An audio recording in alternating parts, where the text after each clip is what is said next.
vidéo, on est actuellement dans la chambre, donc ça s'annonce boulot. La dernière vidéo que j'ai faite, c'est la vidéo sur tout savoir pour l'UE cardiovasculaire en P2 médecine. Aujourd'hui, on se retrouve pour la deuxième vidéo et ça correspond à l'UE appareil respiratoire. J'ai fait une fiche comme d'habitude pour qu'on soit cadré en fait. Pour l'UE appareil respiratoire, j'allais aussi en amphithéâtre. Et comme support de cours, j'utilisais majoritairement les cours des professeurs. J'imprimais directement leurs diapos au copie-service. Sauf pour l'anatomie, comme en cardiovasculaire, le professeur utilisait uniquement des schémas et j'avais un peu besoin des annotations et de certaines explications. Et c'est pour cela que j'utilisais les Ronéo de l'année dernière pour l'anatomie. Voici un exemple de Ronéo que j'avais utilisé pour l'anatomie. Ici aussi, j'avais fait des post-it. Sinon, j'avais utilisé un code couleur. L'orange, c'était pour les informations importantes et le jaune pour les informations un peu moins importantes. Ici, par exemple, on a la vue médiale des fosses nasales. Comme on parle déjà de l'anatomie, laissez-moi vous présenter ce premier chapitre. C'est un chapitre qui a duré 7 heures et je vous conseille de faire des schémas comme d'habitude parce que c'est comme ça qu'on apprend l'anatomie. Et n'hésitez pas à vous utiliser vous-même pour comprendre comment le corps fonctionne pour l'anatomie. Que ce soit en cardio, en respi, mais surtout pour l'anatomie de l'appareil locomoteur, n'hésitez pas à vous utiliser. Voilà. Et pour ce chapitre, je vous conseille des fois de faire des fiches quand vous en avez besoin. Pour mieux apprendre les cours d'anatomie ou de physiologie, je vous conseille de faire ceci. En fait, ça correspond à des cartes. Ici, c'est le côté questions et de l'autre côté, on a les réponses. Et en fait, c'est comme si c'était des petites cartes. On avait des questions, par exemple, sur la profondeur des fosses nasales. Et de l'autre côté, c'était écrit 11 à 12 cm.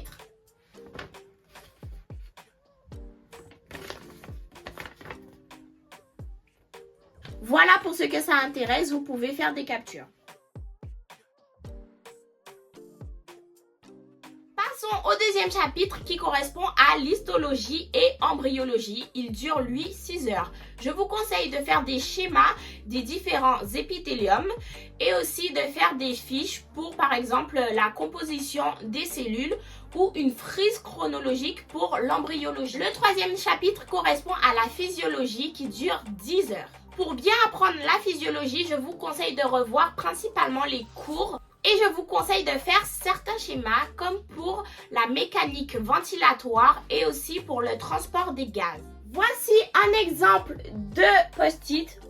J'avoue que ça ressemble plus à des fiches que j'avais fait en physiologie respiratoire.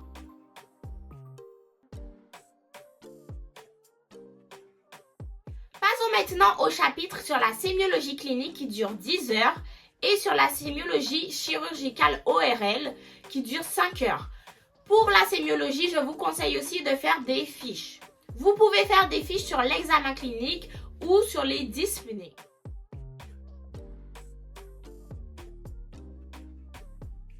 Le chapitre sur l'anatomopathologie dure 7 heures et je vous conseille de faire des schémas. Le chapitre suivant, c'est celui sur la médecine nucléaire. C'est un petit chapitre puisqu'il dure 1 heure. Il faut connaître les différents radioisotopes utilisés en imagerie, mais aussi les différents médicaments radiopharmaceutiques utilisés.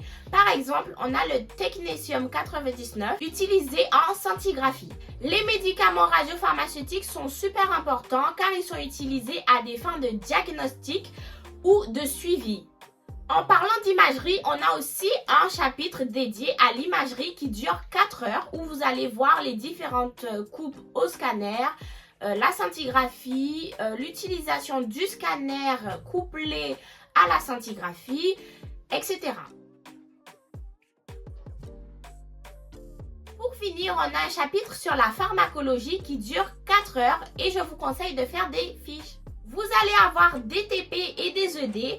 Le premier TP que vous allez avoir, c'est un TP sur l'histologie. Il va durer 2 heures et en fait il faudra reconnaître les différents épithéliums qui composent l'appareil respiratoire, comme par exemple l'épithélium malpighien, l'épithélium respiratoire ou l'épithélium alvéolaire. Vous avez un TP de physiologie qui dure 2 heures et un TP d'anatomie qui dure 1 heure. À chaque ED, je prenais des notes, comme ça je pouvais les revoir. Des fois, pendant les ED, on nous donnait des exercices et en fait, ça permettait de s'exercer pour l'examen. Concernant l'examen final, il dure 1h30 et vous pouvez avoir des QCM, des questions ouvertes à réponse courte ou des questions rédactionnelles. Voilà, c'est tout pour moi. J'espère que vous avez aimé la vidéo. Si c'est le cas, n'oubliez pas de liker, de vous abonner et d'activer la cloche de notification. À la prochaine. Bisous mes petits poussins.